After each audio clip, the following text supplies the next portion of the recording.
Okay, so we're picking back up over here in Tehillim Ayin Dalid, which is number 74. For those of you that are looking inside, we began last week in this idea that the gullus that HaKadosh Baruch Hu puts us through and sends us into is not per se a punishment that Hashem is subjugating us to, but rather it is a cleansing process and a betterment process for Klal Yisroel.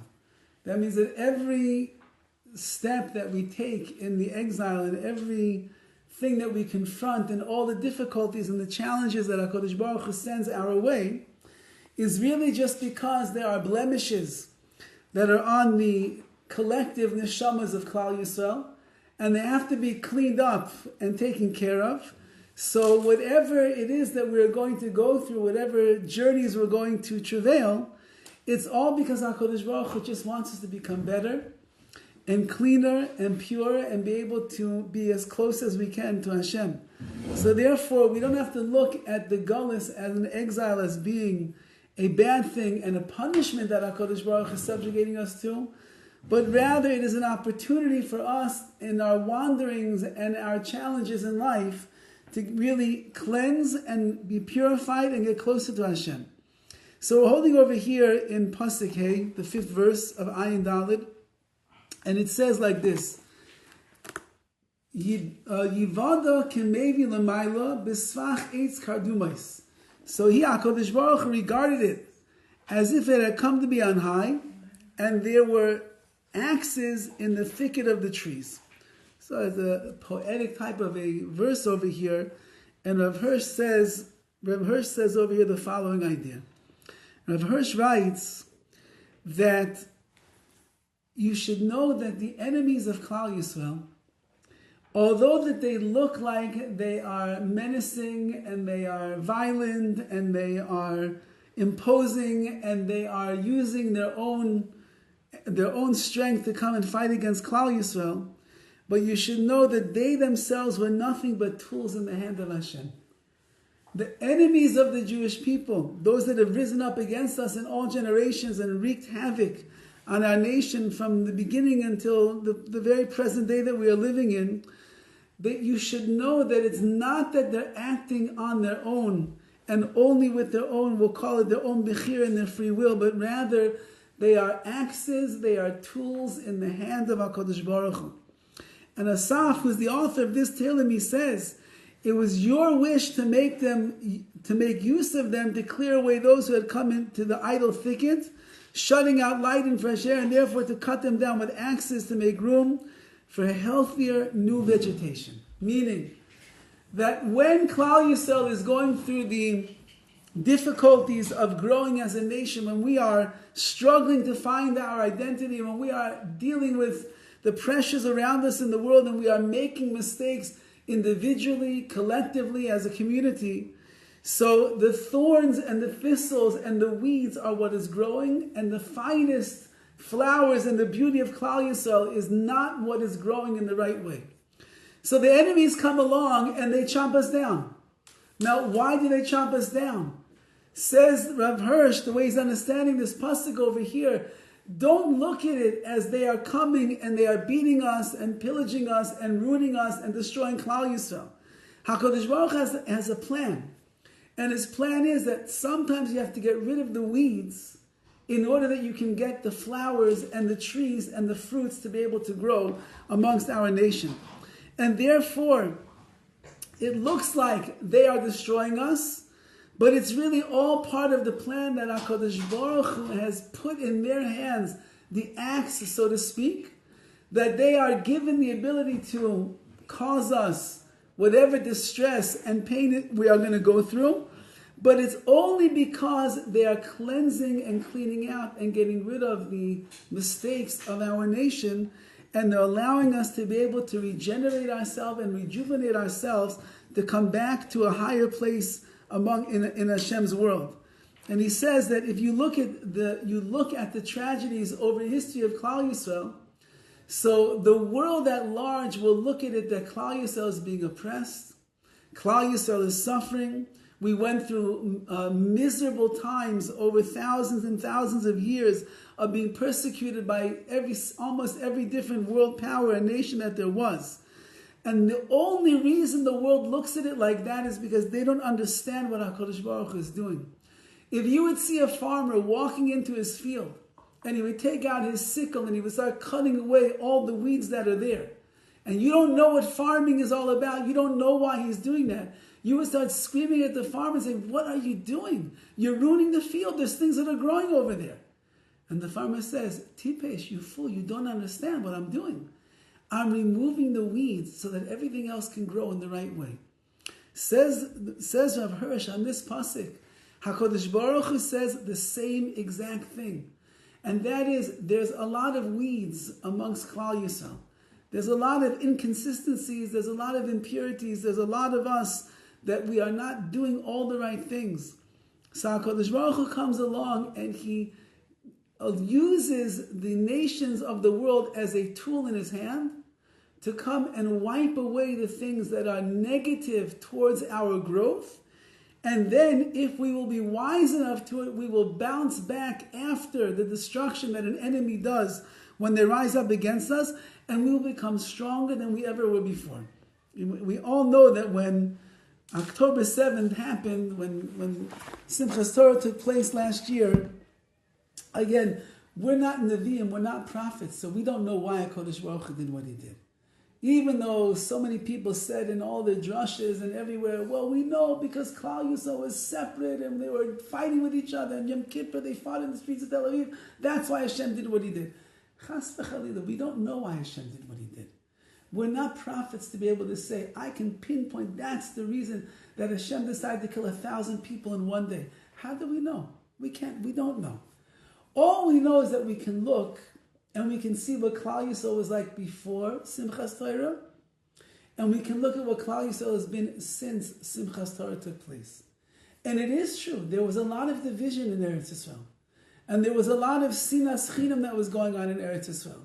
And there was a lot of fighting between factions and between the religious and the non-religious and the Haredi and the Mizrahi and the this one and that one. There was a lot. And there was Chil Hashem that took place on Yom Kippur, where they knocked down the mechitzas and they stopped the davening in the streets of Tel Aviv. It's true, there was. We don't know if that's the reason why Hashem did what he did, but one thing we learn is that once that a tragedy strikes Klal Yisrael, we have to make cheshbon and nefesh. We have to make an accounting for ourselves, and we have to see where could we improve to be more of the nation that HaKadosh Baruch Hu wants us to be. And therefore, if you look at how Klal Yisrael has risen above Simchas Torah, how Klal Yisrael has banded together, how Klal Yisrael has tried to correct the mistakes of the past. So that's exactly what this pasuk is saying. Hamas is an enemy, it's true. And they did they did a horrendous thing by what they did on October 7th. And there are many innocent people who were killed and died, and there are Yisayimim and Alman. It's a very, very difficult world after Simchas Torah. At the same time, HaKadosh Baruch Hu puts us through these things in order to allow Klal Yisrael to grow in ways that we apparently did not grow on our own. So unfortunately, he has to bring the enemy in as a tool that's going to clear away the field, so that everything gets plowed and reseeded, and then we can grow. And the chesed and the achdus that has existed in Klal Yisrael in the last, it's almost a year, it's 11 months I believe already, the chesed and the achdus and the rachamim and the tzedakah and the taking care of one another and the breaking down of the lines and everything of the division between the Hasidim and the Chilanim and the Chilanim and the Sardim and the Sardim. It's all beginning to break down. And whenever Klal Yisrael begins to allow that ugly head to rear itself again, suddenly there's missiles coming in, and suddenly there's soldiers that are dying uncontrollably. So we have to learn our lesson. Again, not that we know that that's why Hashem did what he did, but we can just examine the situation. And if we examine it, we see we have to improve. We have to improve.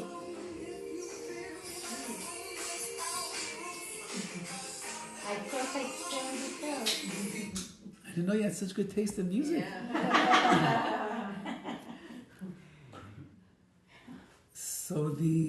So HaKadosh Baruch Hu, this is what Rav Hirsch is saying over here. And that is that he uses our enemies as a tool in his hand to rectify Klal Yisroel.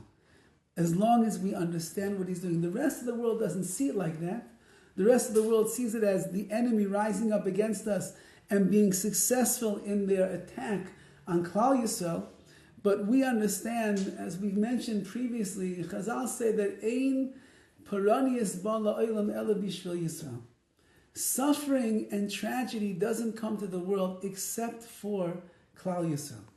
That means that in general, whenever you see some kind of suffering, some kind of bad tidings, some kind of a natural disaster in the world, the only people that understand that HaKadosh Baruch Hu is upset is Klal Yisrael, and we're supposed to learn the lesson. When there was an earthquake just the other day in the middle of davening over here by Shachris, so everybody's busy listening to their phone go off and tell you that there's an earthquake alert. It came a little bit late, by the way. Yeah, to tell you that there's an earthquake alert, and they're seeing where was the epicenter and how big was it and are the aftershocks that you feel. But Klal Yisrael is supposed to understand, if the world is shaking like that, that means that HaKadosh Baruch Hu is trying to shake us up as well, because he doesn't like what is going on. Certainly in Los Angeles, California, I don't think Hashem is very happy with the way that the world is behaving. And we as Klal Yisrael, who are mushba, that we are influenced by what's going on around here, the world is shaking, and Hashem is shaking us up during this month of Elul. Nobody else will understand that except Klal Yisrael. Maybe one Yid, one Jew did tshuva a little bit in his heart or his mind when he felt the shaking going on and said Shema Yisrael. Who knows, if not for that, that's why everything happened. But if the paranias, if the suffering and the bad tidings come specifically to Klal Yisrael, then that means that HaKadosh Baruch Hu himself is sending the message to the Jewish people.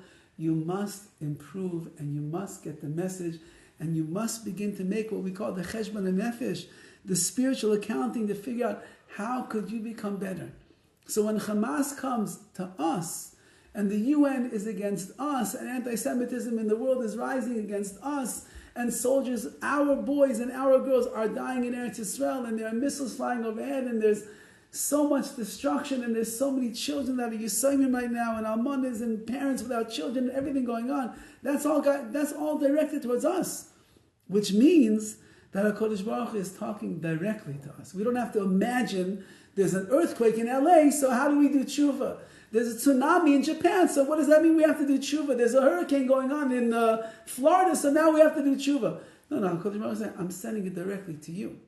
The nation, the enemy is rising against you. You figure out what I want from you, says HaKadosh Baruch Hu, to make things better. So that's not a bad thing. That's a good thing. Because HaKadosh Baruch Hu then is teaching us that he wants us to come back to him. Unfortunately, we didn't understand this on our own. And if we would have understood it on our own, like Rabbi Yonah writes, that there's all different types of kapara that a person will go through.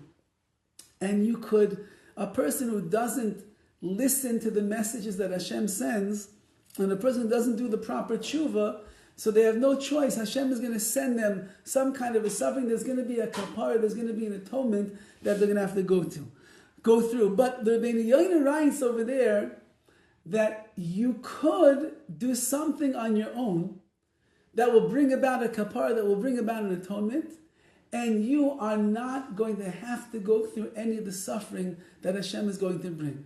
And Rabbi Yonah writes over there that if you will be mechazik, you will get very strong in the world of Torah and the world of mitzvahs and the world of avodas Hashem.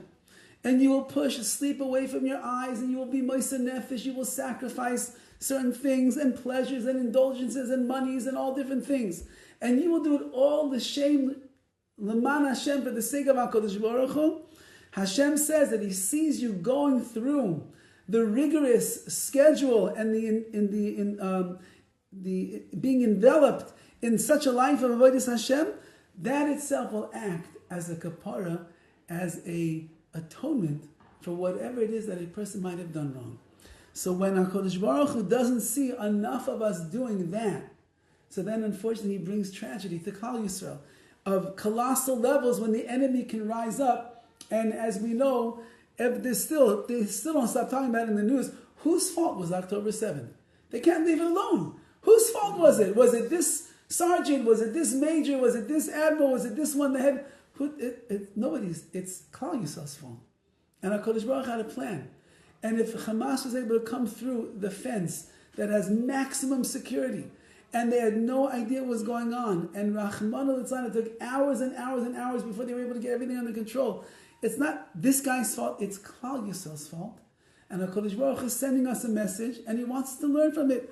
And therefore, it's for our benefit to learn the messages, see what the enemy has done, evaluate ourselves, our communities, our nation, see where we can improve. And that, says Rav Hirsch, that's why HaKadosh Baruch Hu puts like the nation is like a hatchet in the hands of HaKadosh Baruch Hu. They're the tool that's going to bring us to do the proper tshuva.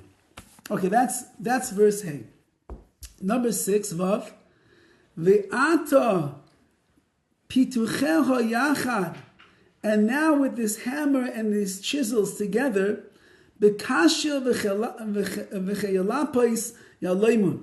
They chip away even at the ornaments. So now this is referring over here to the destruction of the Beis HaMikdash, where they came along and it wasn't enough that they just destroyed it. They wanted to destroy it completely. And Rav Hirsch writes over here that even when it's lying in ruins, our enemies make a concerted effort with the hammer and chisel to remove even the remnants of the ornamental work from the fragments they find among the ruins. Meaning they destroy the Beis HaMikdash. And the Gemara says that anyone who did not see the Beis HaMikdash with their own eyes, you never saw a building, you never saw beauty, you never saw a beautiful building in your life. Everything was handcrafted, everything was beautiful, everything was infused with the Kedusha and the holiness and the sanctity of Klal Yisroel and the Shechina. And so they came and they destroyed it, but it wasn't enough. They had to keep beating it and beating it and beating it and beating it to destroy. Because their intention is that every trace of Judaism and its former glory be eradicated from the earth. That's what the enemies want. Every enemy, as we've spoken about many times over the years, the enemies of Klal Yisroel very well understand what makes us so unique.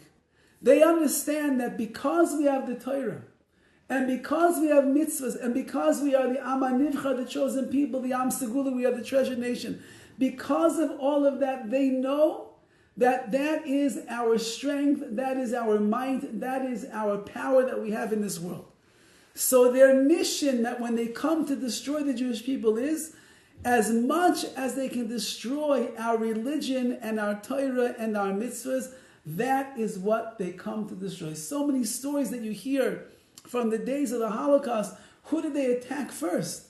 They attacked the Rabbiner, they would attack the Rabbanim, because they knew that the koyach of Klal Yisroel is from the Torah, from the Talmidei Chachamim, and they would embarrass them, and they would disgrace them, and they would cut off their payas, and they would drag them to the streets by their beard, and they would do all terrible things to show we're destroying the koyach HaTorah, the power of Torah.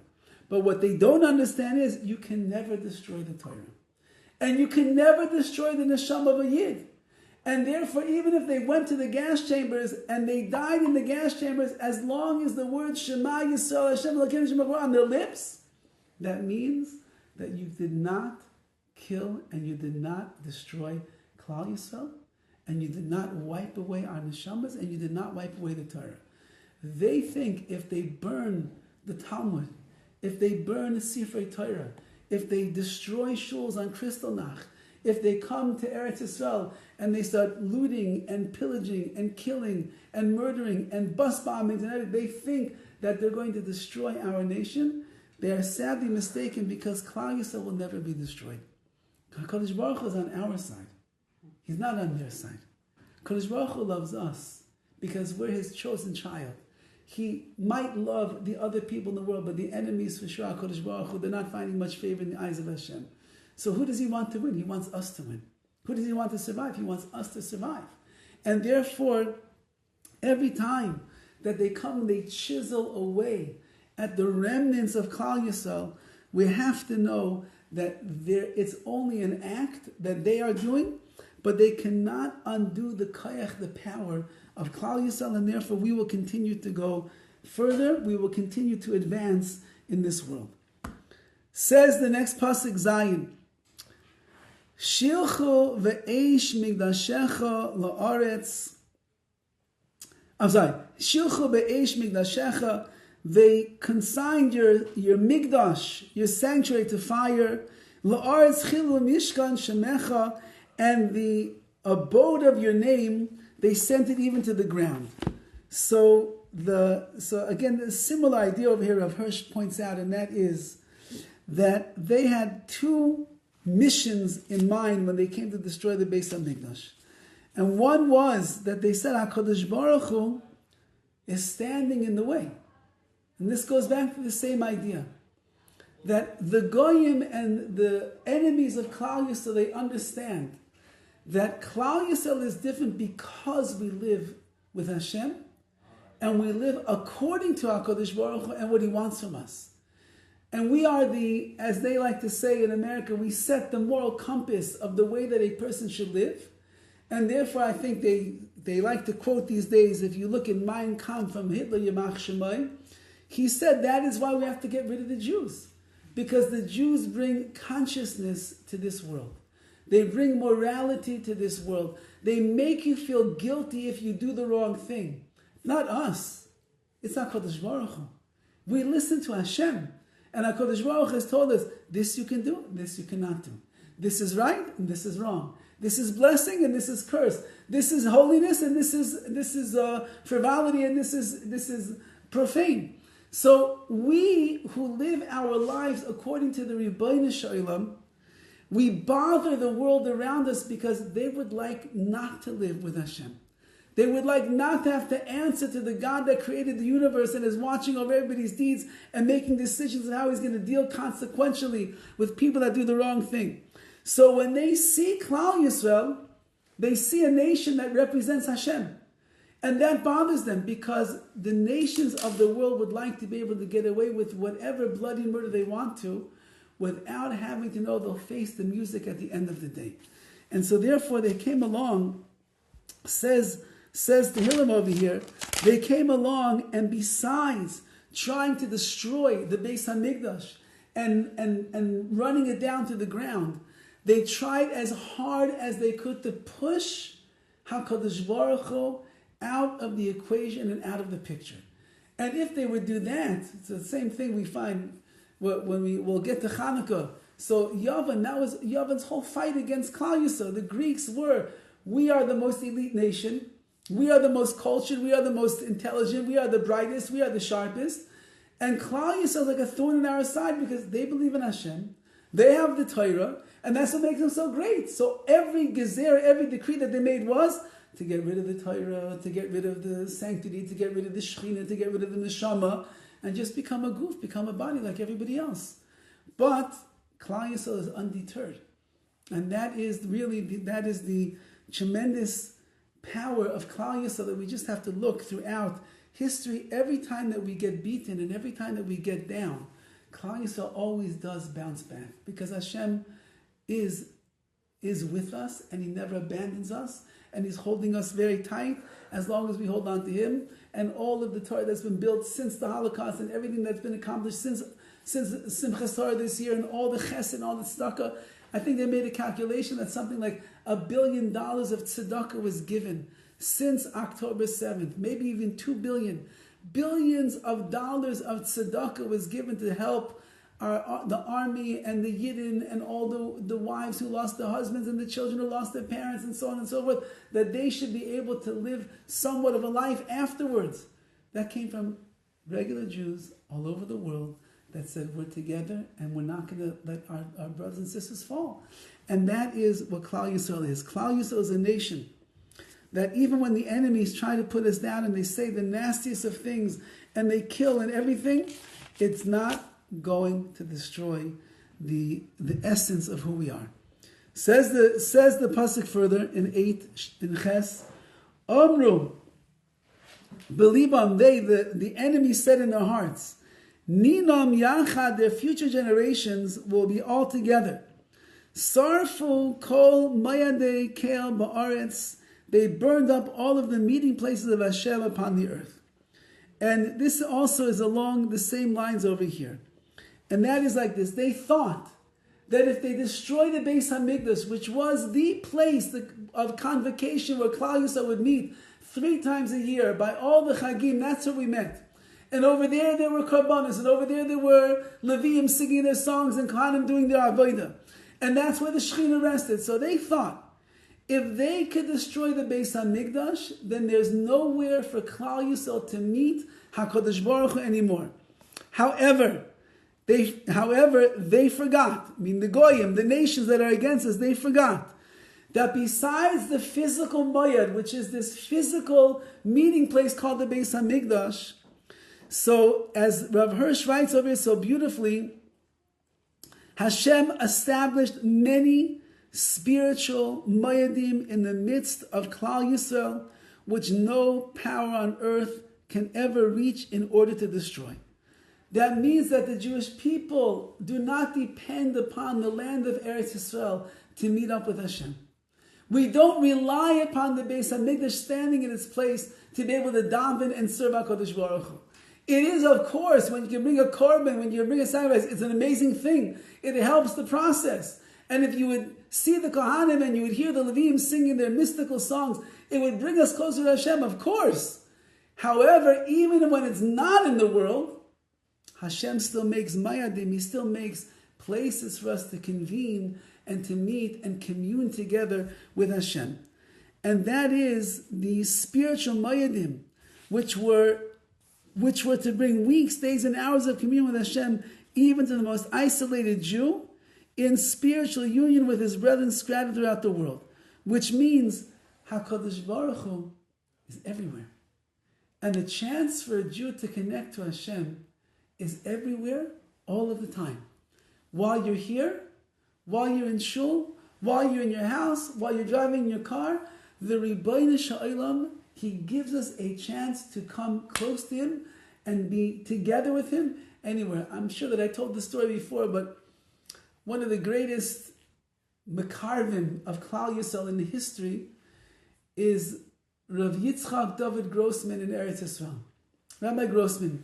He's a very tall, gaunt, holy tzaddik, a Hasidic Yerushalmi Yid.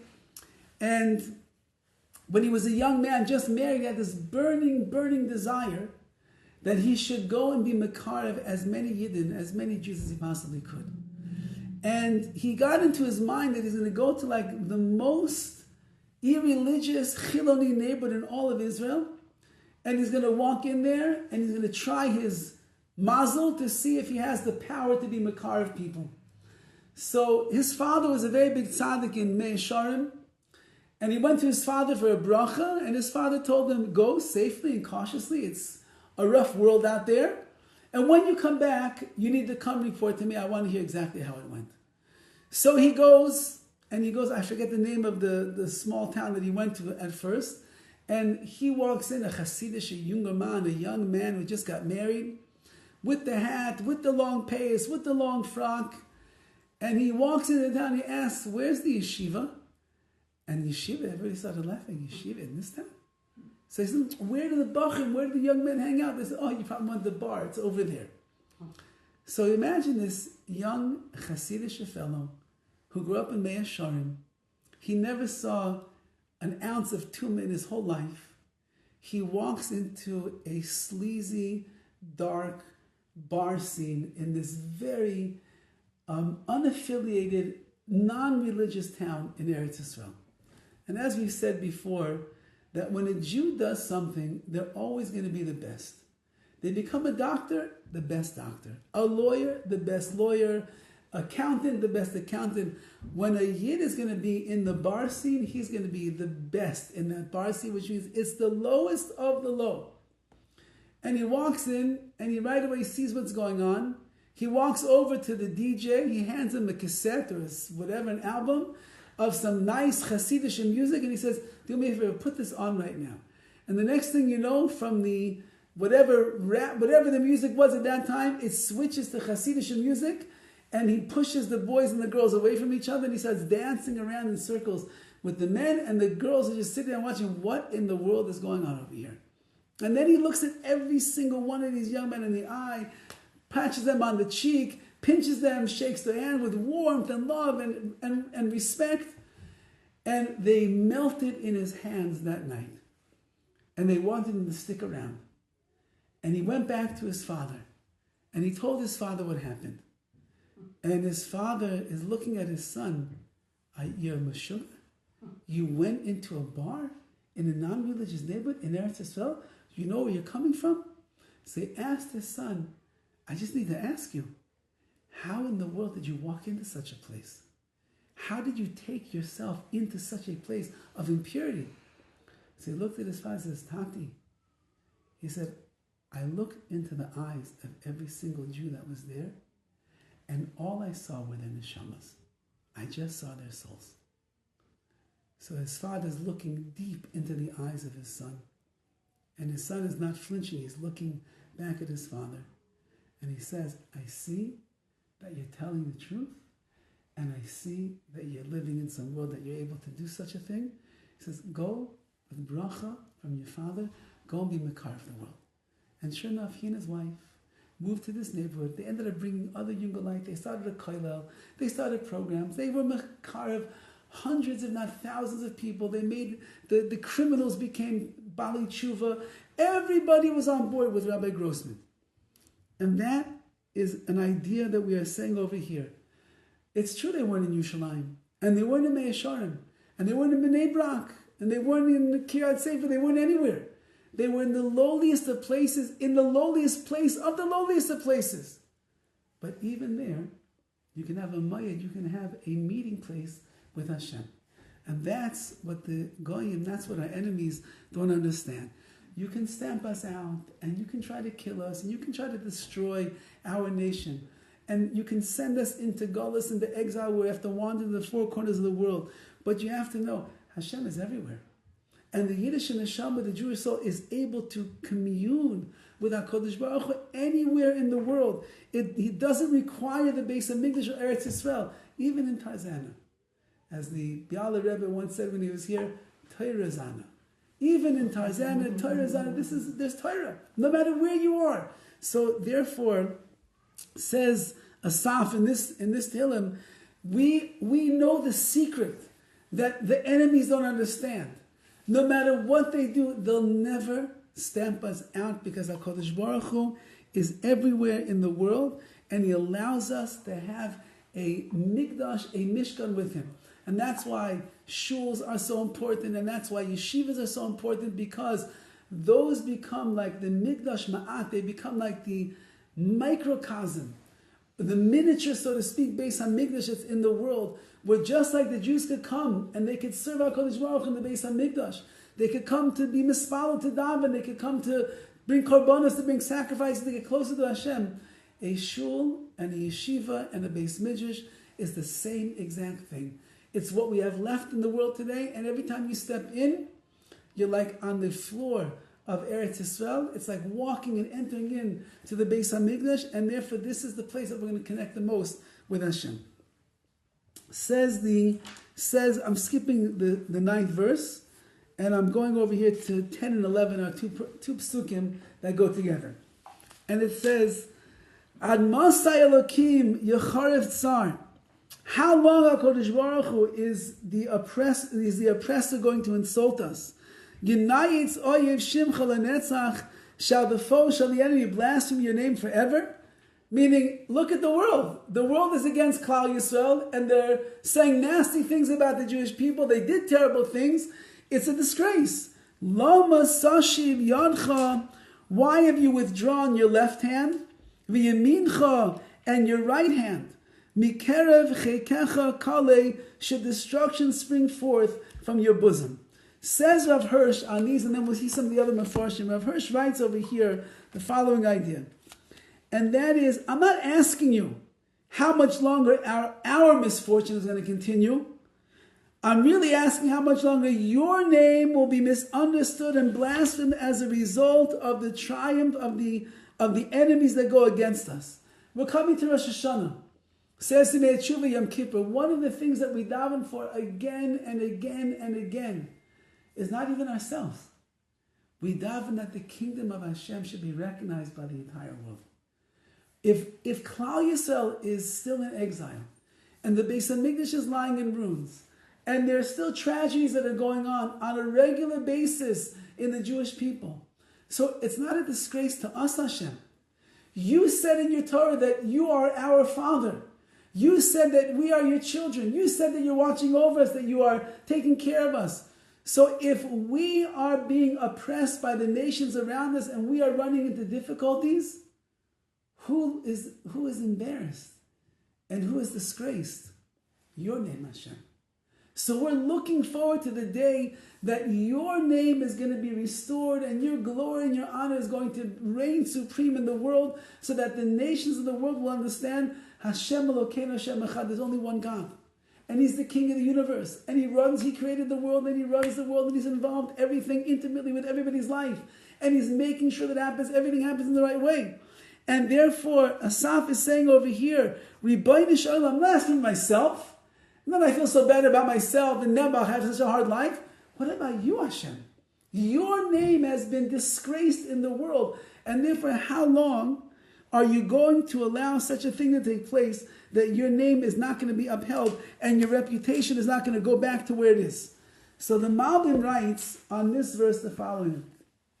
Ad Mosai, until when? Mas cheliton shorosh yaseh Hashem leman kvod shema. He says the same thing. Asaf is tining. He is arguing, so to speak, with HaKadosh Baruch Hu. Hasn't the time come, leman kvod shema, for the honor of your name to be restored to the world? It's true. No Jew is happy in Gullus.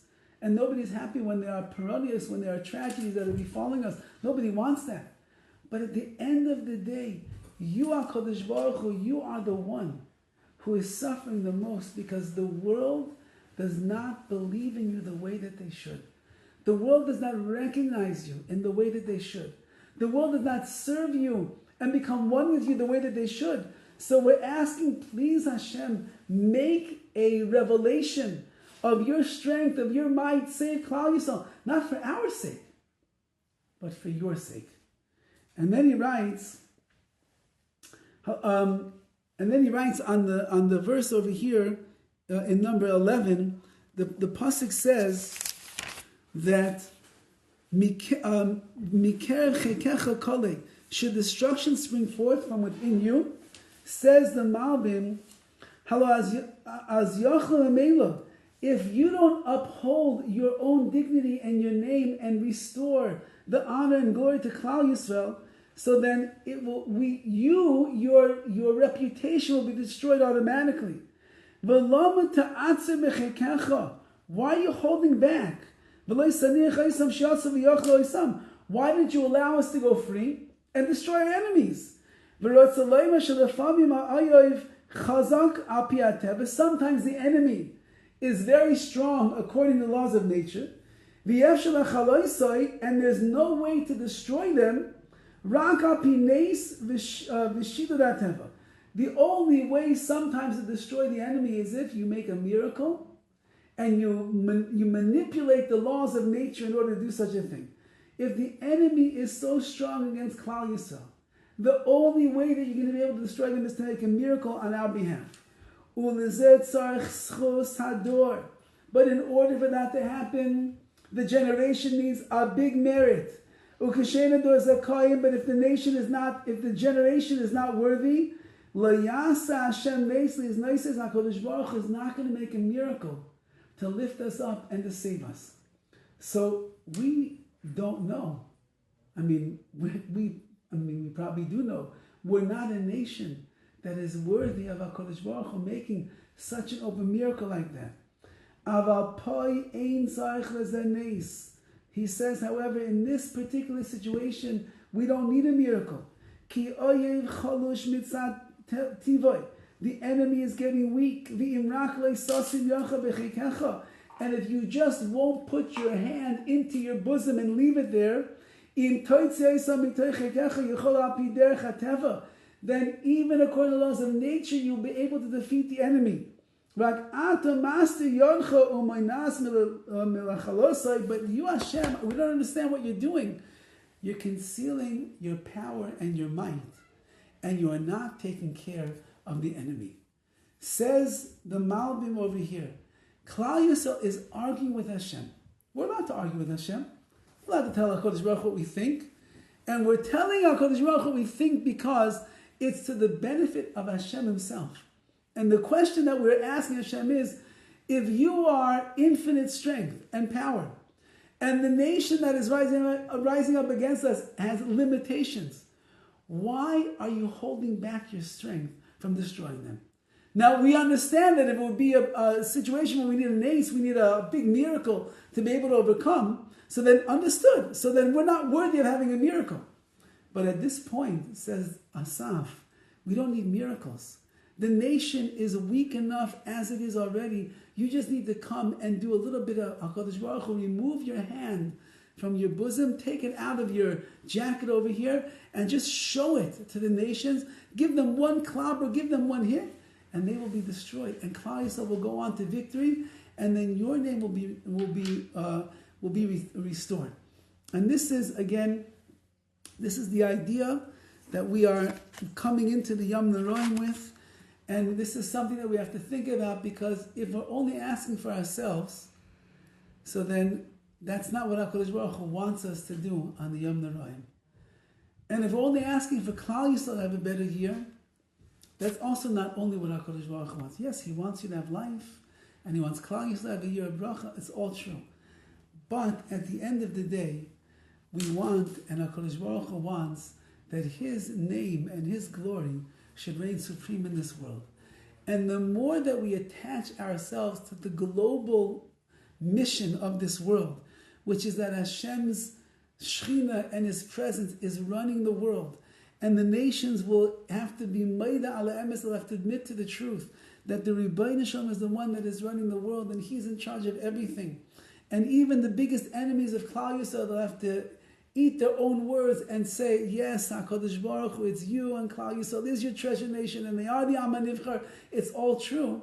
The more that we identify with that, we saw before in the words of Rabbi Rabinovich, he says that when you have a tzara in life, when you have a difficulty in life, the nature of a person is to daven for themselves. Oh, everybody, why did you do this, and why this, and I don't have that. We daven for ourselves, that's natural. He says, but you have to realize, if you're in pain and you have a tzara going on in your life, that means that the Shekhinah is in pain as well. And therefore, when you daven to HaKadosh Baruch Hu because you want something, don't daven for yourself, daven for the pain and the restoration of the Shekhinah in this world. Daven that HaKadosh Baruch Hu, you know that as long as this is going on and that is going on, your name and your glory has been abandoned, and the nations are saying not nice things about you, and it's a lack of covet, a lack of honor and dignity to you. So it's not for me that I'm davening. Leman, we say in davening on Yom Noraim, Leman cha Hashem Elokeinu, for your sake, Hashem our God, for your sake, that you should be elevated, that you should be redeemed in the eyes of the world, that you should become the Melech Malchei Malachim that you are, the King of all kings of the entire universe, and everybody should bow down and they should serve you in such a way. So as we are preparing ourselves for the eventual Yom Noraim that are coming rather quickly, we have to remember that a big chelik, a big part of our davening on Rosh Hashanah, Yom Kippur, is I'm a team player, and I'm in it for you, Hashem. And whatever is going to be best for you this year, for your honor, for your glory, I will subjugate myself to you in such a way. You should give me another year of life, so that I will be zeicha to bring your kingdom and your kingship into this world. You should give me another opportunity of Torah and of mitzvahs for another year, so that I can allow your Shekhinah to permeate this world. You should give me another full year of life in your eyes, HaKadosh Baruch Hu, so that I can show the world what it means to be a Jew. And when people will look at us doing the right things, that itself will make them like, the Jewish people, they must be the Am HaNivchar. If there's someone in this world today that's living a moral life, an upstanding life, an honest life, a life of purity in such a world like this, it must mean that they understand what HaKadosh Baruch Hu wants. There must be a God that's still in this world. So Bez Hashem, as we are utilizing the Tehillim to prepare ourselves for the glorious days of Rosh Hashanah, Seisamei Tshuva, Yom Kippur, we, on one hand, we recognize our own personal cheshbon and nefesh that we have to make, how we're going to correct ourselves and become better. At the same time, we realize that it's Hashem's glory which is being dimmed in the world. And the more that we do to connect with Hashem, and the more that we do to spread the message of HaKadosh Baruch Hu, then that's the rebuilding of Klal Yisroel, that's the rebuilding of Beis HaMikdash, that's the rebuilding of our nation, and that itself is the rebuilding of a world that will be able, everyone will use Hashem Elokeinu, Hashem Echad, that Hashem is the God of the entire universe, and that not only will Klal Yisroel live under the umbrella of Hashem's kingdom, but the goal is that the entire world will live under His kingdom, under His jurisdiction, according to His rules and His plans, and in that way the world will reach the ultimate fruition, and that is with the Bias Goyal Tzedek in Hey Rabbi Aminu. Thank you. You're welcome. You're welcome. You're welcome. Thank you very, very You're much. welcome. It was very inspiring. Thank you. It feels like this is what we're living through now. Yes. You know, that means it's exactly this together. It's frightening. Or it's No one can reassuring. see. Well, Right. I don't know. It's reassuring